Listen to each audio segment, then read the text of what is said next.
Hola, ¿qué tal?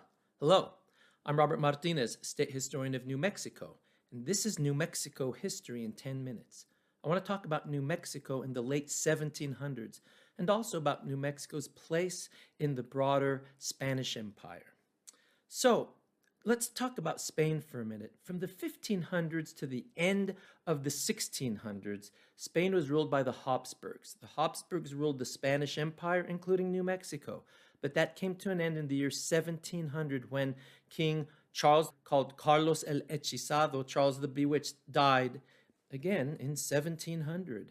He was called the Bewitched because he was twisted in mind and body because of the inbreeding that had taken place in the royal families that were his ancestors. So the next family or dynasty to rule Spain were the Bourbons of France. They were a lot more strict than the Habsburgs. And you could say that in this period of the 1700s, this is when Spain's empire really starts to unravel.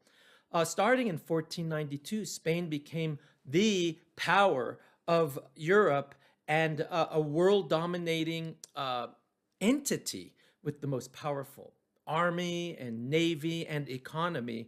But that starts to even get shaken in 1588 when Spain's Armada was defeated by the British. And this is a difficult situation. It really cracks Spain's confidence, but she still keeps going. New Mexico is colonized and becomes part of that empire. Well, if we look at the late 1700s in New Mexico, what you see is that we've evolved and changed over the course of a couple of centuries. For example, two censuses were taken, one in 1750 and one in 1790, and we get a good idea of what the people were like here. The casta or caste system was heavily represented in that 1750 census, with people being designated as españoles and castizos and mestizos and mulattos and coyotes, all kinds of mixes of people. By 1790, it seems to kind of smooth out. And it's not that there's a lot of people coming into New Mexico. There aren't. What happens is New Mexicans are marrying each other. They're marrying native peoples. They're really mixing so that you tend to get a population that is more truly mestizo or mixed than it was segregated about 40 years before. You just have to look at the census records to see this.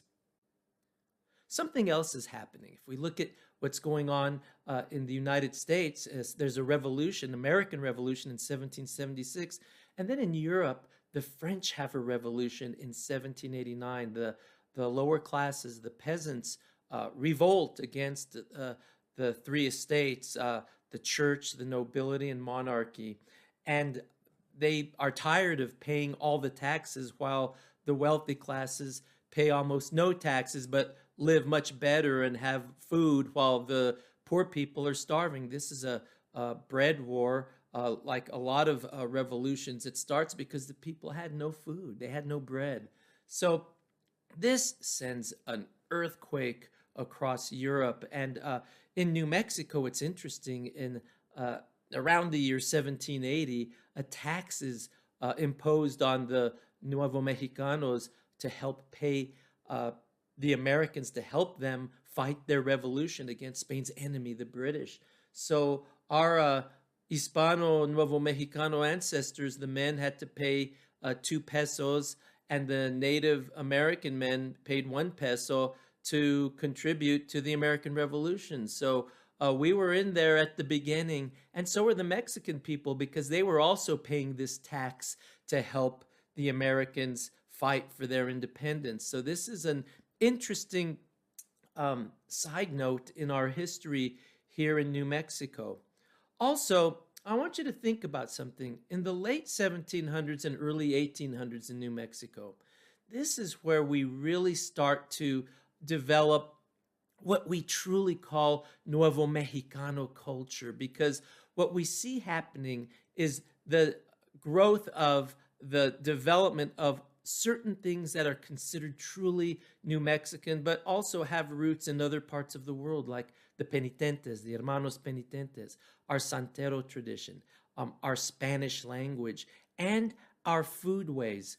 If you look at the 1700s, there was a guy who came here in the 1740s named Bernardo Miera y Pacheco.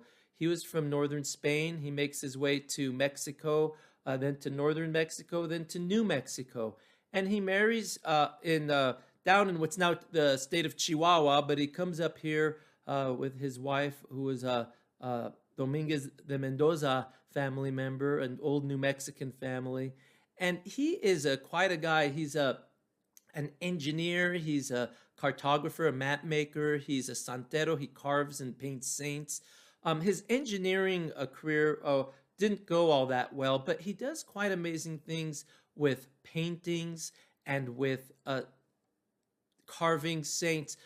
We know that his training certainly had elements of the Renaissance with perspective and depth and the use of shading and colors.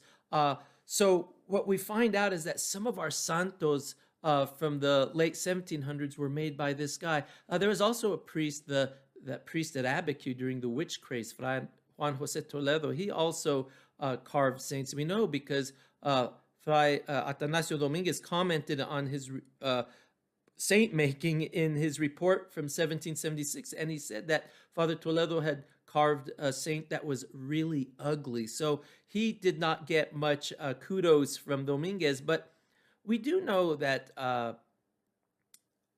Miera y Pacheco was a very high-level artist, a high-level painter and santero, and he's one of the first to really introduce this as a local tradition. But we'll see, his high-level painting really is the last of that kind as we get into the 1800s, and the style of painting and carving saints in New Mexico changes with contact with Pueblo art styles and techniques. But if you want to see an amazing example of Miera y Pacheco's church religious work, go to the Cristo Rey Church at the end of Canyon Road in Santa Fe, and you'll see his stone altar. It's still there. The paint is all gone, but it's quite an amazing work of art. So what I'm trying to tell you is that it's the late 1700s and early 1800s that New Mexico really starts to come into her own as a cultural entity. Of course, we have 2 centuries of Spaniards and Portuguese people and French people mingling with Pueblo people and Genízaro people and Mexican Indians and African people. So this is the stew that's been cooking over 200 years, and it's finally coming into its own when we get to the early 1800s. When I talk to you next, there's a couple of people we need to look at because they're very indicative of New Mexico in that period from, say, 1800 to 1820. One will show us a glimpse into New Mexico's future when Zebulon Pike accidentally or not so accidentally makes his way into New Mexico, Spain's northern frontier. And then Pedro Pino represents New Mexico at the Spanish Cortes in 1811 to 1812. He'll show us a romantic past about New Mexico that still is with us, but it shows the 2 different views and perspectives that are really fascinating. Also, I'll be talking about Chimayo and its major contribution to New Mexico culture, New Mexico religious history and development and evolution. So that's it for now. Thank you for staying here with me. I'm Robert Martinez. Take care. Adios. Goodbye.